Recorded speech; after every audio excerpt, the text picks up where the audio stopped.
And when she was sure that the house was completely still, with a smile of anticipation, she took the key from her pocket and, aided by the flickering lamp, ascended the darkness of the stairs, down the corridor, until at she last stood in front of that door which had intrigued her for so long. With beating heart, she put that key into the door.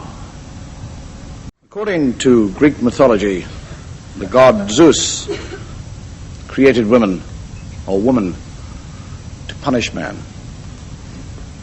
He created a woman called Pandora. He gave her two things. He gave her a box which he told her never to open, and he gave her a curiosity which he knew that she could not contain. He knew that eventually she would open the box and release upon the world all the ills and evils that have plagued us since. Tonight, I would like to tell you a true story that not only illustrates that the sin of curiosity still lies in a woman's bosom, but I would also illustrate with horrifying clarity that the power of the supernatural still exists. My story begins in Ireland around the turn of the last century. A young man returned to his ancestral home with his bride. And for the first few weeks there, she busied herself getting to know her neighbors, the countryside, her servants, but above all, the house that was her home. It was a large, rambling type of house with nooks and crannies, long, endless corridors, interjoining staircases. She was quite happy exploring this house for hours upon hours, until eventually she thought she knew the house from cellar to attic. And when she thought that she knew the house from top to bottom, she discovered herself one day in the west wing in a corridor she had never seen before. On the wall of that corridor was a tapestry depicting the casting out of Lucifer from heaven. And behind the tapestry was a door, a locked door. She tried every key on her key ring, but to no avail. The door remained locked. She placed her ear against that door and thought that she heard sounds similar to the sobbing of a child. She asked her servants about the door, and all they would do would avert their eyes and say, "Ask the master." And that night at dinner, she did. She said, "What is the room? What is in there? Why is it locked?" A coldness came over her husband. He looked at her with eyes that were both angry and frightened. He said, "You must never, ever attempt to enter that room." And she said, "Why?" And he said, "I do not know. All I know is that in 400 years my family have lived here, nobody has ever set foot in that room, and nobody will. Please do not bring up that subject again. Do not talk to me about the room or the door." The weeks passed, but she could not get rid of this thought of the door. She was intrigued with it. Her curiosity was aroused. The room was like a magnet. It drew her back time and time and time. She would stand in front of that door and wonder what was in there. And then fate smiled on her, or so it seemed. One day when she was placing some flowers upon an old dresser, she noticed a small recess She put her hands in, and as she put her hand in, a small wooden lever moved underneath her exploring fingers. A panel, the back of the dresser, slid open, and there was a dust-covered key. She knew, without any doubt, that she had found the key to the locked door. Now, the chance for her curiosity to be satisfied. She waited, she waited, she waited. Until finally her husband was called away on business. He would not return until the following day. That night, she dismissed her servants early. She retired to her room and waited.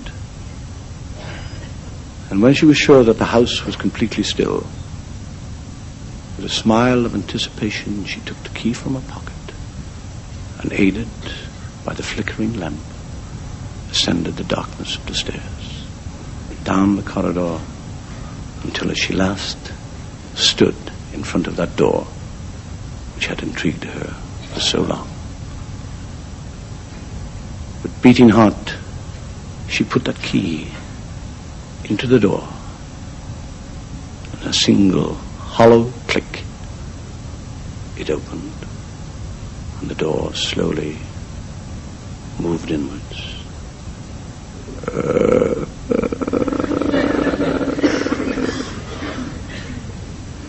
There was nothing in the room that she could see except an inky blackness. She took a step, another step, another step, until she found herself in the center of the room. She raised her lamp above her head, and as she did, the flame flickered and died.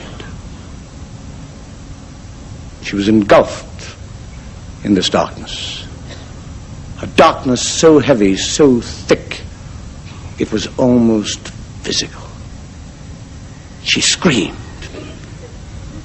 It was the scream of a woman totally terrified. A scream of a woman who knew that she was about to be destroyed by her own curiosity. A woman screaming because she had finally found out what was in that room. And mingled with her own screams was another sound, a sound so obscene, so primeval, it defied definition. She looked over her shoulder only to hear the door slowly close, knowing that whatever escape she had was cut off. And as the door closed, it not only cut off her escape, it cut off her last fearful sobs.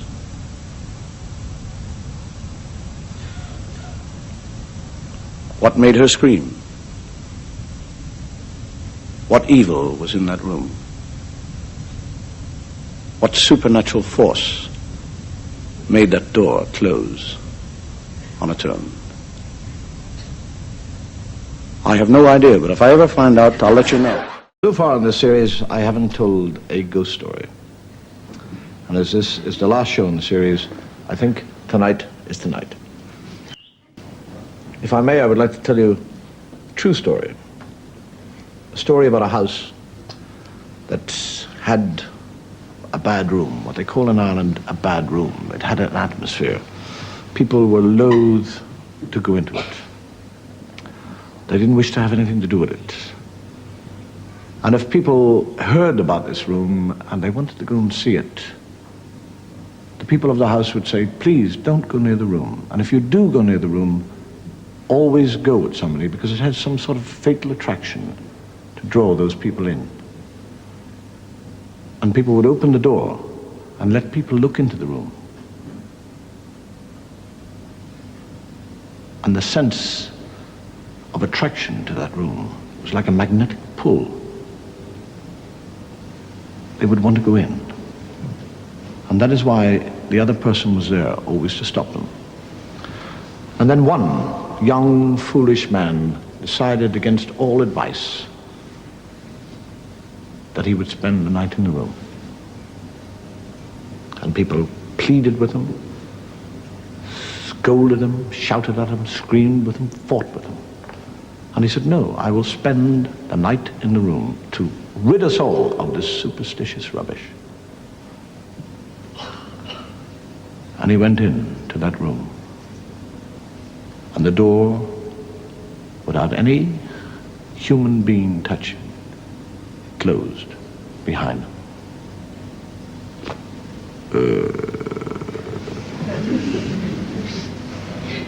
And they all waited. And they all waited until about 6 o'clock in the morning. And from that room, there was the most horrendous, soul-destroying scream. And they all rushed up to the room, and they opened the door, and there was nothing there at all. No sign of the young man, except a pungent smell of animal and brimstone mixed together. And lying on the floor was a shoe. That's all, nothing more. And the story was printed in the paper, and people came to hear about it. And eventually it got to the ears of one of the great Jesuits, who was an exorcist. And he decided that he would go to this room, and he would attempt to exorcise this evil, this presence, this prince of darkness, whatever it might be, that was in that room. And again the people pleaded. They said no, and he said, no, I shall do it. But if by chance something happens to me in this room, if the pattern is the same, one of my shoes will remain in that room. And whatever happens, whatever is the secret of the evil of that room, I will write that upon my shoe. And if I am not there, look to my shoe, because the answer to this puzzle will be upon the shoe. And he arrived, entered the room, and the door closed behind him. And the people sat downstairs by a fire, and they waited. And the clock, this large grandfather clock, ticked away the time, quietly. And from upstairs they could hear the priest praying. They could smell the incense. And at about 4:30 in the morning, they looked at the dog who was asleep by the fire. And in his sleep, he had begun to growl. And as they looked at him, the hackles on the back of the dog began to rise. And he gave out the most baleful of hound-like howls.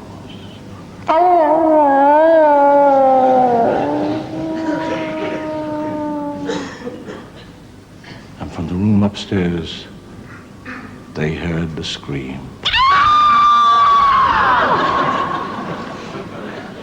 And they ran up with lights, with crosses, with crucifixes, with holy water. Open the door! And all there was this pungent smell and a shoe. And they ran to the shoe, they picked it up, they turned it over, and burnt into the sole of that shoe were 2 words: size 9.